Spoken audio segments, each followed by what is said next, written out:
आज़ादी के 75 साल में काफ़ी कुछ बदला है और उनमें से एक अहम बदलाव आया है हमारे टैक्स पेयर्स की ज़िंदगी पर।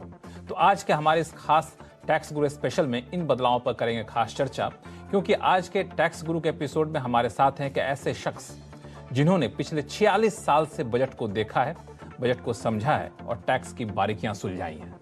जी हाँ, हम बात कर रहे हैं हमारे जाने माने टैक्स एक्सपर्ट मुकेश पटेल जी की।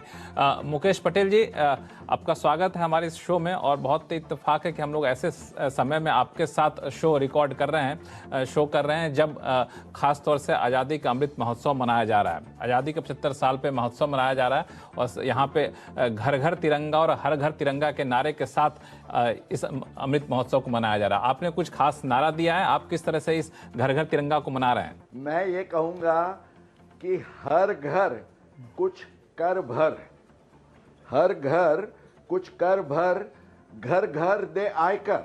अरे वाह, मतलब आप चाहते हैं कि ऑलिवर वेंडल होम्स ने ये कहा था कि taxes is the price of civilization. तो आज हम जो 75 साल मना रहे हैं, हमारे पूरे देश की नींव खड़ी है ये हमारे आयकर के और उसके पूरे एक साम्राज्य पर। तो ये मुझे लगता है कि काफ़ी महत्वपूर्ण आपने बात कही, खास तौर से जब हम घर घर तिरंगा की बात कर रहे हैं तो आप कह रहे हैं कि हर घर से टैक्स जरूर चुकाना चाहिए। तो एक तरफ से टैक्स पेयर से एक आह्वान है जो कि पूरे सोसाइटी के बेहतरी के लिए काफ़ी महत्वपूर्ण होगा।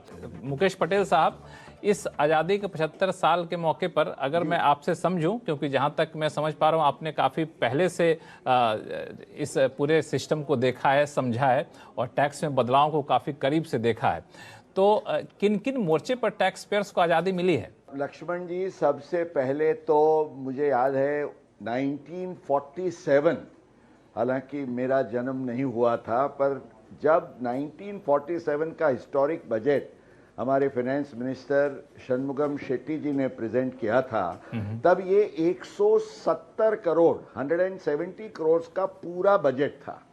और आज हमारे बजट की साइज हो गई है 40 लाख करोड़, और उसमें भी वो 40 लाख करोड़ में से 16 लाख करोड़ तो इनकम टैक्स का कलेक्शन है।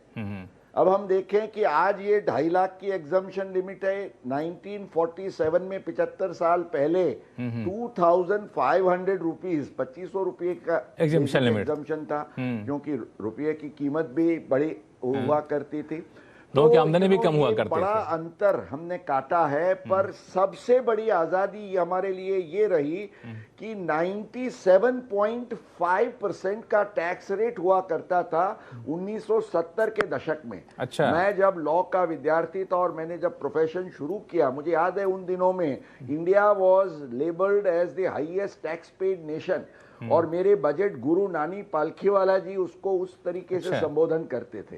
तो 97.5% से आजादी मिलते मिलते आज हमें 30% के जो रेजिम में हम आ गए हैं, इसको हम globally one of the most competitive tax rate कहते हैं। तो 97.5% में तो लोगों के पास पैसे बचते ही नहीं होंगे, जितनी आमदनी होती थी सारे टैक्स में चले जाते होंगे तब तो। अरे उस समय तो हम प्रार्थना करते थे कि भाई हमारी पूरी आय ले लो, केवल हमारा आयकर हमें लौटा दो। अच्छा आय ले लो और आयकर लौटा दो। लेकिन तब तो इस मोर्चे पे कहें तो बहुत राहत मिली है, बहुत आज़ादी मिली है। 97.5% से कहाँ 30% पा चुके हैं। हालांकि अब भी हम लोग चाहते हैं कि इसमें भी कुछ रियायत दी जाए। तो ये आपने जो कहा एग्जम्पशन लिमिट और टैक्स की दरों में कटौती, तो इसके अलावा भी मुझे लगता है कि बहुत सारे टैक्स हुआ करते थे जिसको पूरी तरह से खत्म कर दिया गया है। गिफ्ट टैक्स, प्रॉपर्टी टैक्स, कुछ वेल्थ टैक्स टाइप से। क्यों? बिल्कुल बिल्कुल। यू सी, आज आप समझिए कि आज़ादी के बाद, आज़ादी के समय तो हमारा एक ही कानून था, वो इनकम टैक्स था, लेकिन आज़ादी के बाद तुरंत और 3 डायरेक्ट टैक्सेस को हमारे सिस्टम में जोड़े गए। एक एस्टेट ड्यूटी, दूसरा गिफ्ट टैक्स और तीसरा वेल्थ टैक्स। तो 4 टैक्सेस का एक पूरा जैसे बुके हो गया। और ये 97.5% के इनकम टैक्स के साथ, मुझे याद है उस जमाने में एस्टेट ड्यूटी हुआ करती थी 85%। अगर किसी का अवसान होता है और 20 लाख रुपए से ज्यादा उसकी एस्टेट है तो 85% 85% का एस्टेट ड्यूटी लगता था। 5% का वेल टैक्स का मैक्सिमम रेट था और गिफ्ट टैक्स भी 55% तक पहुंच गया था। तो ये एक पूरा माहौल था। अब इसको हटा दिया गया है। 1985 में सबसे पहले एक हिस्टोरिक कदम लिया गया कि राजा वीपी सिंह ने एस्टेट ड्यूटी एबॉलिश की, which was a big landmark reform। उसके बाद 1998 में हमें आजादी मिली गिफ्ट टैक्स से और फाइनली जो एक वेल टैक्स भी बचा हुआ था वो 2016 में जेटली जी ने हमें उससे आजादी दिलाई। बिल्कुल। और ये तो 4 में से 3 टैक्सेस से तो हमें आजादी भी मिल चुकी है। बिल्कुल, मुझे लगता है कि बहुत ही सौभाग्य की बात है कि आप उन सारी आज़ादी के चश्मदीद गंवा रहे हैं और सबको अपनी आंखों के सामने देखा भी है और लोगों को बताया भी कि इस आज़ादी के मायने क्या है। हालांकि इनकम टैक्स के मोर्चे पर मुझे लगता है कि एक बड़ी आज़ादी मिली है, वो आपको लंबी चौड़ी प्रक्रिया से, कागजी कार्रवाई से छुटकारा मिला है। एक घटना मुझे याद आती है कि जब इनकम टैक्स रिटर्न फाइल होने तारीख के अंतिम तारीख आया करती थी तो उस टाइम लोगों की लंबी लंबी लाइनें इनकम टैक्स दफ्तर के सामने रहते थे। इनकम टैक्स डिपार्टमेंट अलग अलग काउंटर लगाया करते थे, लेकिन अब वो सब तो कुछ दिखता ही नहीं है। और बारिश की मौसम होती थी ना, तो एक हाथ में आपके छाता रहता था और एक बगल में आप कुछ 4 रिटर्न्स दबा के घंटों भर खड़े रहते थे। आपका भी अनुभव रहा है क्या ऐसा? आप देखिए कि 31 जुलाई को एक दिन में लाखों रिटर्न भर चुके।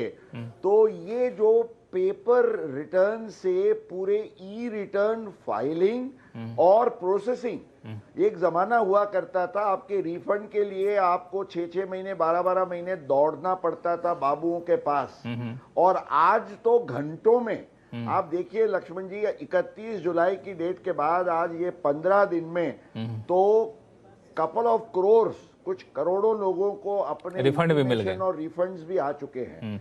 एक जमाना हुआ करता था कि जब कुछ there were only few lakhs of tax returns, तो हर एक केस में स्क्रूटिनी वाज कंपल्सरी, मैंडेटरी। आपने रिटर्न भरा तो स्क्रूटिनी समझियो आ गई।